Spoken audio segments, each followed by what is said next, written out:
हम 33 तो हो गया ना, 34वें श्लोक में भगवान बता रहे हैं, अकीर्तिम चापि भूतानि कथयिष्यन्ति ते व्ययाम संभावितस्य चाकीर्तिम मरणादिति रिच्यते। कह रहे हैं अनेक प्रकार की युक्तियों को भगवान कितने तरह से अर्जुन को यहाँ समझाते हुए धर्म के लिए प्रेरित कर रहे हैं, और कहते हैं कि तुम्हारी कीर्ति नहीं अपितु अकीर्ति रह जाएगी। उस व्यक्ति के लिए अपकीर्ति मृत्यु से भी बढ़कर है, जो सदाचारी हो, भद्र व्यक्ति हो, हाँ सम्मानित हो, जो उसके लिए अपकीर्ति जो है मृत्यु से भी बढ़कर है। क्योंकि हम लोग जानते हैं कि 3 प्रकार के हमारे लोक में 3 प्रकार के लोग हैं, उत्तम, मध्यम और अधम। उत्तमा मानम इच्छन्ति धनम मानम च मध्यमा अधमा धनम वापनोति। जो उत्तम प्रकृति के लोग होते हैं उनको केवल संसार में प्रतिष्ठा, मान, मर्यादा चाहिए, इसके अलावे और किसी चीज को वह प्राप्त करना नहीं चाहते हैं। अपयश न हो, कहीं से भी अपकीर्ति न हो, कोई भी ऐसा कार्य न करें जिससे उनको अपकीर्ति मिले। अब मध्यम लोग क्या होते हैं, चलो धन की भी आवश्यकता है तो धन भी मिल जाए और कीर्ति भी प्राप्त हो, लेकिन जो अधम होते हैं वह सभी चीजों का त्याग कर केवल धन प्राप्ति की इच्छा करते हैं। यहाँ भगवान कह रहे हैं कोई यह नहीं कहेगा कि अर्जुन अपने गुरुजनों को मान, सम्मान और उनकी प्रतिष्ठा को रखने के लिए उनसे युद्ध नहीं किया। चाहे यह भी कोई नहीं कहेगा कि यह मोह बस कि अपने हैं, अपनों को हम कैसे मारेंगे, यह भी कोई नहीं कहेगा। संसार यही कहेगा कि जब अर्जुन ने योद्धाओं को या 11 अक्षौहिणी सेना को देखा अर्जुन ने, तो वह घबराकर भाग गया। क्यों भाग गया? क्योंकि उसके पास मात्र 7 अक्षौहिणी सेना थी और वह इतनी बड़ी सेना देखकर भाग गया कि मैं विजय इनसे प्राप्त नहीं कर पाऊंगा। इसलिए लोग तुम्हारी केवल अपकीर्ति करेंगे, कहीं से भी। अकीर्ति चापि भूतानि कथयिष्यन्ति तेभ्याम संभावित चाकीर्ति मरणादिति रिच्यते। यह इसलिए तो मरण से भी बढ़कर है। इसलिए अब 35वें में कहते हैं भयाद्रणादुपरतम मत्स्यन्ते त्वाम महारथाः येषां च त्वं बहुमतो भूत्वा यास्यति लाघवम।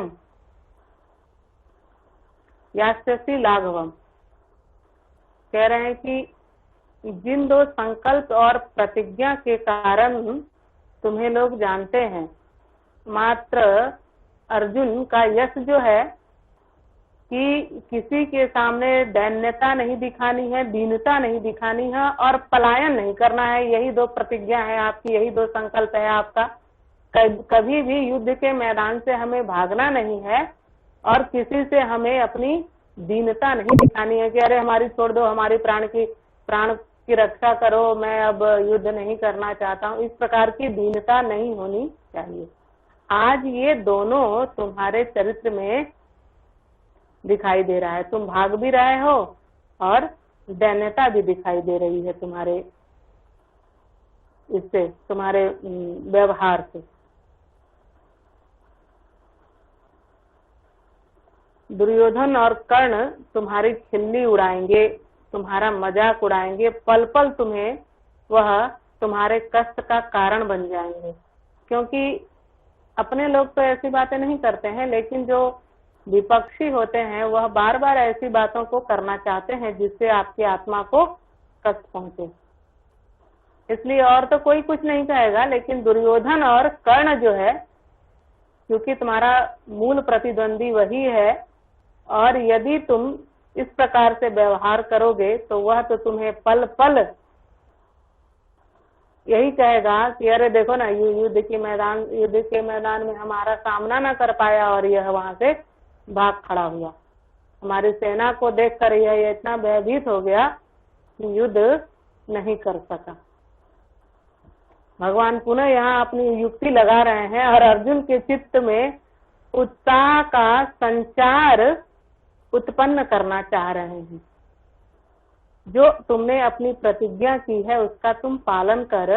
वह संसार की दृष्टि में लघुता को प्राप्त करता है, जैसे भगवान यहाँ कह रहे हैं कि और जिसकी दृष्टि में पहले सम्मानित होकर लघुता को प्राप्त होगा, महारथी लोग तुझे भय के कारण युद्ध से हटा हुआ मानेंगे। ये तो श्लोक का शब्दार्थ हो गया, लेकिन भावार्थ जो हमने बताया वही है। इसका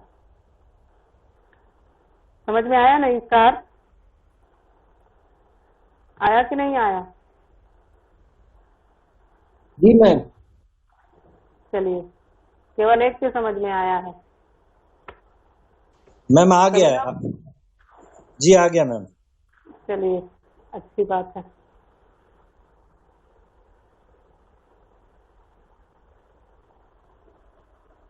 अब हम लोग 35वां हो गया ना, अब 36वें श्लोक में आते हैं। अवाच्यवादांस बहून बदिष्यन्ति तवाहिताः। आज मैं अपना चश्मा नहीं लाई हूँ और इसके कारण मुझे निंदन्तस्तव सामर्थ्यम ततो दुःख तरम नुकिम। कह रहे हैं कि जो स्वाभाविक रूप से तुम्हारे शत्रु हैं, अर्थात जो संपत्ति के हिस्सेदार होते हैं, वे तुम्हारे लिए ऐसा कहेंगे कि युद्ध में यह डर कर भाग गया और अनेक तरह की बातें करेंगे। अरे ये ऐसे ही धनुर्धारी कहलाता है। बहुत तरह की जिसकी जो इच्छा होगी वह बोल सकता है। और हो सकता है तुम्हारे लोग कहते हैं ना कि सीधे अगर किसी से कोई बात होती है, अरे बहुत ही उसका असभ्य है, वह असभ्य है। क्यों असभ्य है? अरे वो किस परिवार से है, सबसे पहले वो परिवार पर ही उंगली उठाते हैं लोग। इसलिए लोग यह भी कह सकते हैं कि अर्जुन कहाँ से जानेगा संस्कार या वीरता की शिक्षा, उसको कौन देगा, उसके तो पिता का ठिकाना ही नहीं है। ऐसा भी लोग कह सकते हैं। और ऐसा भी कह सकते हैं, ये सभी देखिए अर्जुन के विपक्ष की बातें हैं, ये सब ध्यान रखने लायक बात है। ये आपको पुस्तक में ढूंढेंगे तो कहीं नहीं मिलेगा, इसलिए इन सभी चीजों को जानना चाहिए। और लोग ऐसा भी कह सकते हैं कि आखिर अर्जुन है तो नपुंसक ही ना, बृहन्नला के रूप में। विराट के यहाँ 1 वर्ष तक जो उनका हुआ था निवास अर्जुन का, तो लोग ऐसा भी कह सकते हैं कि यह है तो वही, इसलिए युद्ध से भाग गया। यानी तो ऐसा भी कह सकते हैं कि इसके पिता का तो कोई ठिकाना है नहीं, क्योंकि अर्जुन जो है वह दुर्वासा मुनि ने ऐसा मंत्र दिया था कुंती को, क्योंकि आप लोगों को कथा पता होगी, क्योंकि आप लोग महाभारत आप लोगों ने देखा होगा, सबको पता है, इसलिए इसको विशेष चर्चा हम नहीं करेंगे। चलिए, और 5 पांडवों के पिता के बारे में आप लोगों को पता होगा ना सबको? जी मैम। चलिए ठीक है, अच्छी बात है। लोग ऐसा कहेंगे कि तुम हर प्रकार से तुम्हारे मिल जाता है, इस प्रकार से कहने का मतलब यह है। सर कुछ बोलना चाह रहे हैं क्या आप? नहीं ठीक है, वो लोग म्यूट हो चुका है आपका मोबाइल सर। हमने ये कहा कि जब बात उठी है तो आपको पूरा कर देना चाहिए, तो ये लोग तो बोल दिए हाँ, लेकिन अब अच्छा चलिए, मैं इसको बता देती हूँ। किंदम एक ऋषि थे जिसके कारण यह पांडु को साप मिला था। पांडु और धृतराष्ट्र 2 भाई थे, ये तो सभी लोग जानते हैं। धृतराष्ट्र जन्मांध थे और पांडु जो है वह साप बस किन्नम ऋषि के शापवश जो है पांडु रोग से ग्रसित हो गए थे और उनको ऐसा भी शाप था कि यदि अपनी पत्नी का संयोग करेंगे तो उनकी मृत्यु हो जाएगी, ऐसा उनको शाप दिया गया था। तो कुंती को बहुत ही दुख हुआ कि यदि ऐसा हुआ तो फिर हमें संतानोत्पत्ति नहीं हो पाएगी और हमारा पूरा वंश रुक जाएगा। तो फिर भगवान की उन्होंने आराधना की, दुर्वासा ऋषि की कृपा से उनको मंत्र की प्राप्ति हुई और उस मंत्र से उन्होंने सूर्य नारायण इत्यादि देवी देवताओं का भिन्न भिन्न देवताओं का उन्होंने आवाहन किया है और उन्हीं से 5 पुत्रों का उनकी उत्पत्ति हुई है। ठीक है, मैंने शॉर्ट में बता दिया है, इसका डिटेल बहुत ज्यादा है इसलिए इसलिए भी लोग ऐसा भी कह सकते हैं कि अरे पांडु के पुत्र तो अर्जुन है नहीं। अपयश के लिए तो लोग कुछ भी कर सकते हैं ना, इसलिए ये। और तुमने निवात कवच को मारा है, तुम्हारी इतनी अच्छी कीर्ति पूरे विश्व में फैली हुई है, पूरा ब्रह्मांड तुम्हारे नाम से कांपता है और तुम सभी कीर्ति पर पानी फेर देना चाहते हो। अर्जुन, तुम्हें पता नहीं है कि तुम कितना बड़ा अपराध कर रहे हो। तुम अवाच्यवादांश बहुन वदिष्यन्ति तवाहिताः, तेरे जो हैं अहिताः बैरी लोग सामर्थ्य की निंदा इतनी रखते हैं कि तुम्हारे लिए कुछ भी कहेंगे। उससे अधिक दुख और क्या हो सकता है तुम्हारे लिए। इतनी बातों को कहेंगे, यदि वो इन सभी बातों को जोड़ देंगे और आपस में चर्चा करेंगे तो यह मृत्यु से भी बढ़कर है, इसलिए तुम ऐसा न करो। हतो वा प्राप्स्यसि स्वर्गम जित्वा वा भोक्ष्यसे महीम् तस्मात् उत्तिष्ठ कौन्तेय युद्धाय कृत निश्चयः। हे अर्जुन, तुम्हारे दोनों हाथ में लड्डू है। भगवान कितनी अच्छी तरह से उनको समझाने का प्रयास कर रहे हैं। बार बार उत्साह का संचार उनके हृदय में कैसे हो जाए, किन बातों को अर्जुन अपने हृदय में अवस्थित कर लेंगे, कौन सी बात उनको लग जाए, बार बार इसका प्रयास भगवान कर रहे हैं और कह रहे हैं कि तुम हतो वा प्राप्स्यसि स्वर्गम जित्वा वा भोक्ष्यसे महीम्।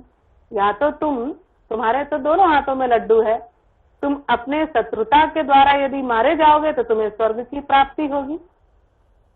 अगर युद्ध के मैदान में मरोगे तो वीर गति को प्राप्त होगे और जो वीर गति को प्राप्त होता है उसको स्वर्ग की प्राप्ति होती है। और अगर ऐसा नहीं हुआ, तुम उनसे जीत लोगे तो क्या होगा, तो पृथ्वी का राज भोगोगे। अभिप्राय यह है कि दोनों तरह से तुम्हें लाभ है, इसलिए युद्ध का निश्चय करके उत्तिष्ठ, तस्माद उत्तिष्ठ कौन्तेय। यहाँ कौन्तेय कहा है। कौन्तेय क्यों कहा है भगवान ने, क्योंकि जो कुंती माता ने इनके लिए संदेश भेजा है कि बेटा अब वह समय आ गया है कि तुम हमारे जो है उस प्रसव वेदना का जो उद्देश्य था उसको तुम अब पूर्ण करो। इसलिए यहाँ कौन्तेय उन्होंने भगवान ने कहा है कि तुम कुंती के पुत्र हो, उस वीरांगना कुंती के पुत्र हो, इसलिए तुम युद्धाय उत्तिष्ठ, युद्ध के लिए खड़े हो जाओ। कृत निश्चय, निश्चय करके तुम खड़े हो जाओ। अब 38वें श्लोक में हम लोग आते हैं। अब जो है, अब कर्म, अब तो भगवान ने अपने धर्म को बताया कि अर्जुन के क्या क्या धर्म है, क्या क्या स्वधर्म है, क्या क्या क्षत्रिय धर्म है, वर्ण धर्म को क्या क्या इसके अंतर्गत आते हैं। युद्ध आदि समस्त शास्त्र विहित कर्मों का भली भांति आचरण करते हुए भी पाप से निर्लिप्त रहने का उपाय भगवान ने बताया है कि तुम युद्ध करके भी तुम मारने का दोष तुम्हें किस प्रकार नहीं लगेगा, इसका वर्णन करते हुए भगवान 38वें श्लोक में कह रहे हैं, सुख दुखे समे कृत्वा लाभा लाभो जया जयो ततो युद्धाय युज्यस्व नैवम पापम वाप्स्यसि। कि अर्जुन, तुमको पाप का डर लग रहा था ना, तुम पाप पाप चिल्ला रहे थे कि मैं मारूंगा तो मुझे पाप लगेगा, तुम हमेशा पाप के कारण तुमने इसकी अवहेलना की है। तो अगर तुम मेरे अनुसार चलोगे, मेरी बातों को यदि तुम मानोगे तो तुम्हें पाप नहीं लगेगा। किस प्रकार नहीं लगेगा? तुम सुख और दुख को समान भाव से राग द्वेष रहित होकर जय पराजय को समान मानकर यदि तुम संलग्न होते हो तो तुम्हें कोई पाप नहीं लगेगा। लाभ और अलाभ यहाँ कहा है भगवान ने। लाभ क्या है? लाभ है विजय। विजय प्राप्त करने के बाद क्या होगा? लाभ तुम्हें क्या होगा कि तुम्हारे पास कोष जो होता है, वित्त कोष होता है ना, धन का कोष, राज खजाना जिसको कहते हैं, वह कोष तुम्हें प्राप्त हो जाएगा। और सेना जब पराजित हो जाती है तो जो भी सेना बचा होता है सब वह भी प्राप्त हो जाता है विजयी को। तो तुम्हें लाभ तो यह होगा, और अलाभ क्या होगा? पराजय के बाद सब विपरीत हो जाएगा। तुम्हारी सब संपत्ति उसकी, तुम्हारी पृथ्वी उसके पास, तुम्हारी सेना उसके पास, तुम लोग सभी लोग उसके अधीन हो जाओगे। लाभालाभों का तात्पर्य यह हो गया। इन सभी स्थिति में इसमें समता होनी चाहिए, सुख दुख में भी समता होनी चाहिए। जया जयो, जय और पराजय में भी समत्व भाव ले आओ तो मैं तुम्हारे पाप को, यह ऐसा कह सकता हूँ कि कोई भी पाप, अगर इसमें इससे यह भाव उत्पन्न होता है कि कर्तृत्व और भोक्तृत्व। कर्तृत्व का तात्पर्य है कि कर्तापन, कि मैंने किया मैंने किया मैंने किया, और भोक्तृत्व का तात्पर्य है कि मैं भोगूंगा, मैं ऐसा मुझे प्राप्त होगा।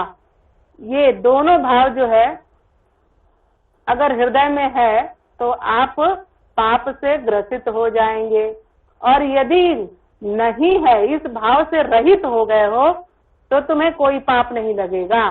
तुम इस भय से निकल आओ, तुम्हें कोई भी पाप, मैं गारंटी के साथ कहता हूँ कि अगर समत्व ले आओगे दोनों में तो तुम्हें कोई भी पाप दोष नहीं लगेगा। अब 39वें श्लोक में भगवान कहते हैं, ऐसा ते भिहिता सांख्ये बुद्धिर्योगे त्विमां शृणु बुद्ध्या युक्तो यया पार्थ कर्म बंधम प्रहास्यसि। कह रहे हैं कि इसके पूर्व 8 श्लोकों में भगवान ने अर्जुन को स्वधर्म के बारे में बतलाया है। वो सभी स्वधर्म जो हैं पारमार्थिक नहीं है। अब पारमार्थिक क्या है? पारमार्थिक है न जायते मृते वा कदाचित। वह सभी पारमार्थिक नहीं है, ऐसा भगवान ने इसमें कहते हुए कहा है कि ऐसा पार्थ, ऐसा बुद्धि ते सांख्य अभिहिता तु इमाम। पार्थ, यह बुद्धि तेरे लिए ज्ञान योग के विषय में कही गई है और तू इसको कर्म योग के विषय में सुन। जिस बुद्धि से युक्त हुआ कर्मों के बंधन को भली भांति त्याग देगा, यानी सर्वथा नष्ट कर डालेगा, उसको तू सुन। अब इसका शाब्दिक अर्थ तो यही निकला है, लेकिन इसका भाव यह है कि तुम पहले थे, आज हो और कल भी रहोगे। शरीर तो पुराने वस्त्र की तरह बदलता ही रहता है। हे पार्थ, ज्ञानमयी बुद्धि मैंने तुम्हें बताई है। ज्ञानमयी बुद्धि मैंने तुम्हें बताई है। अब कर्ममयी बुद्धि को तुम सुनो। सांख्य का तात्पर्य ज्ञान होता है, जो द्वितीय अध्याय जो है पूरा सांख्य योग के नाम से प्रसिद्ध है।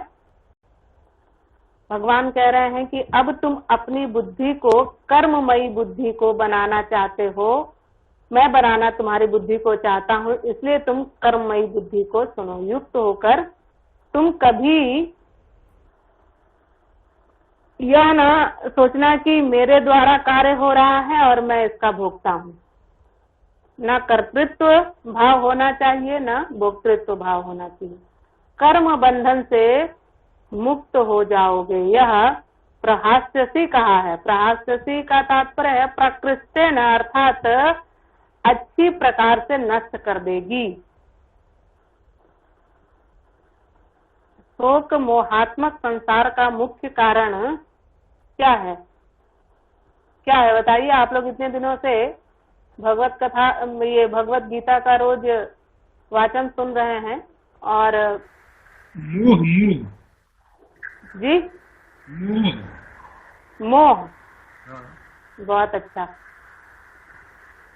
शोक मोहात्मक संसार का मुख्य कारण अज्ञान है, जिसको हम मोह भी कह सकते हैं, अविद्या भी कह सकते हैं। इस अज्ञान को कैसे दूर करना है? अभ्यास। हाँ, अध्यात्म। तो भगवान इसमें आगे बताएंगे। अभी अब 40वें श्लोक तक हम लोग जाकर, अभी ये प्रसंग तो थोड़ा है लंबा, इसको बताना पड़ेगा। चलिए फिर भी 40वें कर्म योग की महिमा का वर्णन करते हुए भगवान 40वें श्लोक में कहते हैं कि नेहा भी क्रम नाशोस्ति प्रत्यवायो न विद्यते स्वल्पमप्यस्य धर्मस्य त्रायते महतो भया। कह रहे हैं कि कर्मयोगी की महिमा करते हुए इस कर्म योग में आरंभ का अर्थात मूल का नाश नहीं होता है, उल्टा फल दोष रूप भी प्राप्त नहीं होता है, बल्कि इस कर्म योग रूप धर्म का थोड़ा सा भी साधन जन्म मृत्यु महान भय को नष्ट करने की क्षमता रखता है, या इस महान भय से हमारी रक्षा करने की क्षमता रखता है। ये कर्म योग की महिमा करते हुए भगवान कह रहे हैं वह कर्म कैसा होना चाहिए, किस प्रकार के कर्मों के द्वारा हम जो है इस संसार से मुक्त हो सकते हैं। वह कर्म कैसा होना चाहिए? कैसा होना चाहिए वह कर्म जिसके द्वारा हमें परम तत्व की प्राप्ति हो सकती है। वह किस प्रकार का कर्म है? सत्कर्म। सत्कर्म, हाँ, सत्कर्म तो है ही है सर। और कोई बताइए, आप लोग भगवत गीता के अनुसार बताइए, भगवत गीता ने क्या कहा है?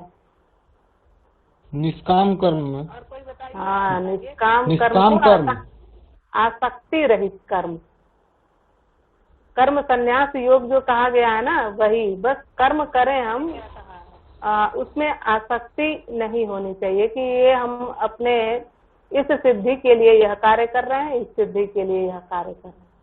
इसी का वर्णन करते हुए भगवान जो है यहाँ 41वें 42वें, अभी कितना है, ये तो 72वें श्लोक तक है इसमें। अभी अब स्थित प्रज्ञ का थोड़ा सा कर्म पर भगवान ने प्रकाश डाला है, इसको मैं चाहती हूँ कि जल्दी जल्दी निपटा दूं, केवल अर्थ कह दूं।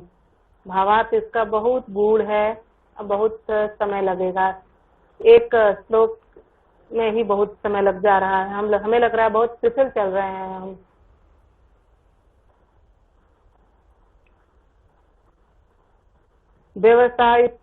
व्यवसायात्मिका बुद्धिर्रेकेह कुरु नंदनः बहुशाखा ह्यनन्ताश्च बुद्धयो व्यवसायिनाम।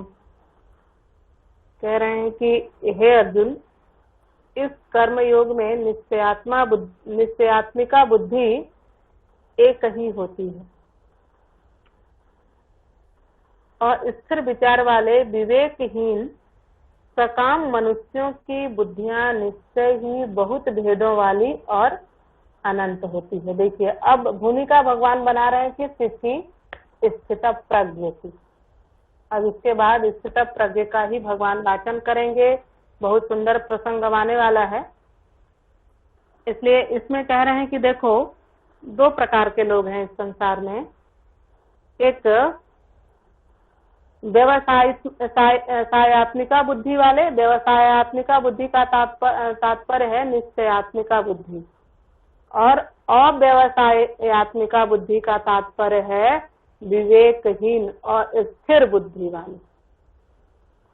ठीक है, यहाँ दो प्रकार के बुद्धि वालों का वर्णन भगवान ने किया है। और अब अर्जुन को यह बताएंगे कि तुम्हारी बुद्धि किस प्रकार अचल हो जाएगी, स्थिर हो जाएगी, इसका ज्ञान अब भगवान इसकी अभी नहीं, अब 54वें श्लोक में इसका वर्णन है। लेकिन अभी इसकी भूमिका, किसी भी चीज को बताने से पहले उसको प्रस्तुत किया जाता है, उसकी भूमिका से उसका परिचय देना होता है ना, वही भगवान यहाँ कर रहे हैं। भगवान तो भगवान ही है, साधारण तो है नहीं, षडैश्वर्य संपन्न है भगवान। भगवान के बारे में हमने आप लोगों को बताया था ना पिछली कक्षा में, क्या होते हैं भगवान की का क्या ये है, परिभाषा क्या है भगवान की, बताइए। ईश्वर किसको कहते हैं भगवान? हम भगवान उवाचा श्री भगवान उवाचा हम लोग रोज पढ़ रहे हैं ना। कहते हैं भगवान उवाचा श्री भगवान उवाचा हम लोग रोज पढ़ रहे हैं ना। जी मैम। हाँ बताइए, किसे जिनका कहते हैं? कोई रूप नहीं है, कोई आकार नहीं हो, ये हमने नहीं बताया क्या आपको? वो हर जिनका मैम कोई रूप नहीं है, कोई आकार नहीं है, निराकार व्यापक। चलिए, हमारे शास्त्रों में जो भगवान शब्द की व्युत्पत्ति की गई है उस पर हम लोग विचार करते हैं। भग का अर्थ होता है षडैश्वर्य। भग का अर्थ होता है 6 प्रकार के ऐश्वर्य से संपन्न जो हो उसको हम भगवान कहते हैं, भग को धारण करने वाला। अब वह षडैश्वर्य क्या है? वह 6 प्रकार के ऐश्वर्य क्या क्या है? तो उसके लिए हमारे व्याकरण शास्त्र में बहुत ही अच्छा इसका विवेचन किया गया है। ऐश्वर्यस्य समग्रस्य धर्मस्य यशसः श्रियः ज्ञान वैराग्य चैव तन्नाम भगैति। इसमें ऐश्वर्यस्य समग्रस्य क्या क्या चीजें भगवान में होनी चाहिए?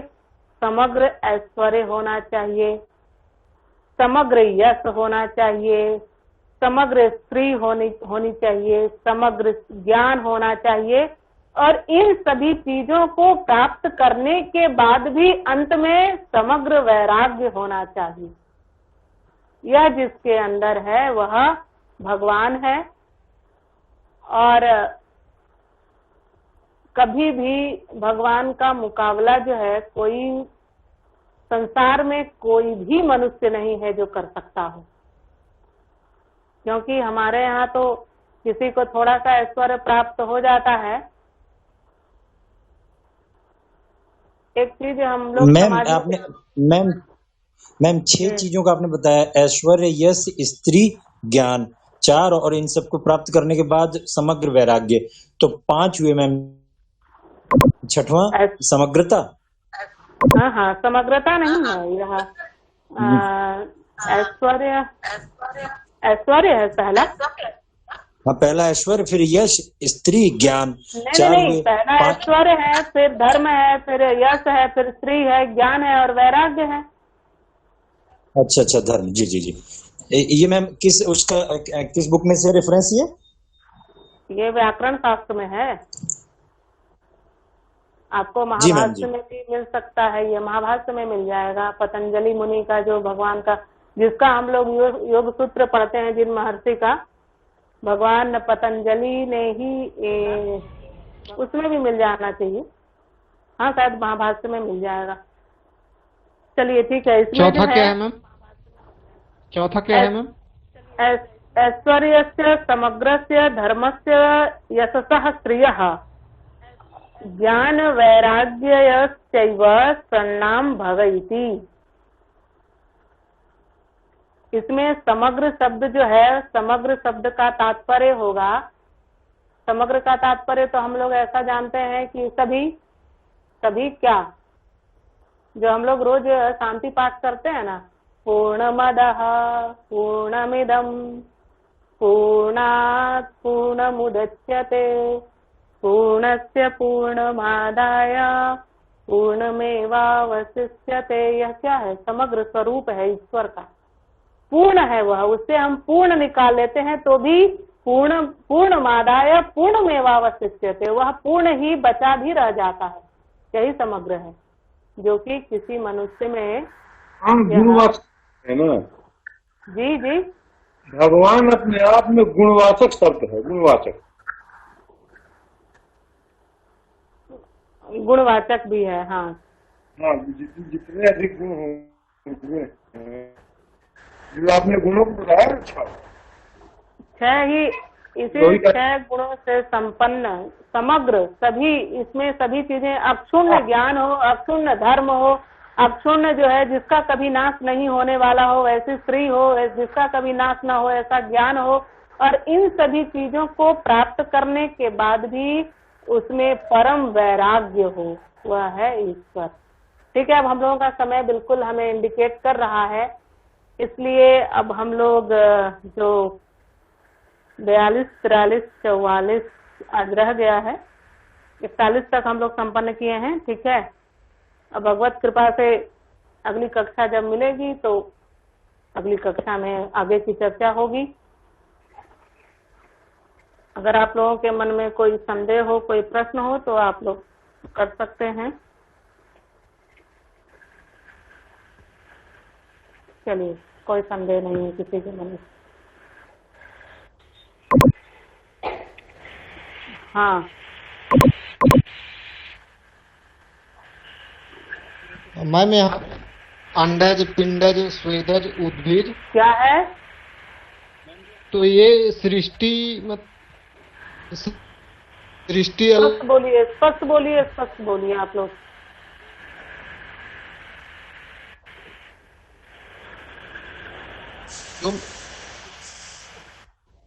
जो मैंने बताया,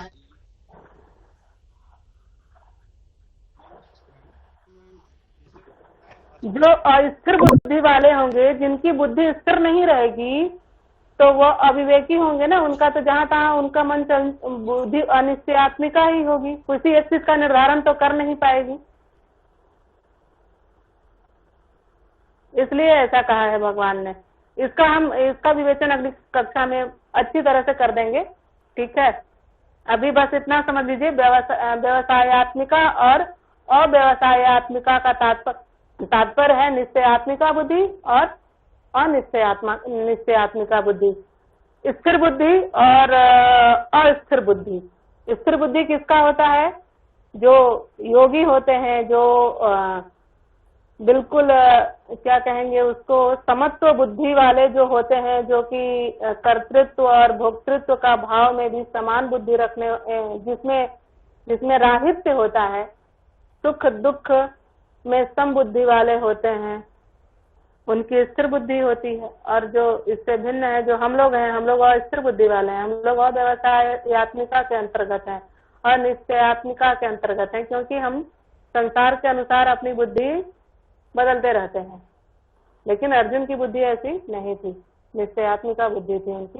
इससे आगे चर्चा हम करेंगे, अभी इसको हम अधूरा रखें। और किसी के मन में कुछ है तो पूछें, नहीं तो अब हम लोग मात्र 2 मिनट हमें दिखाई दे रहा है।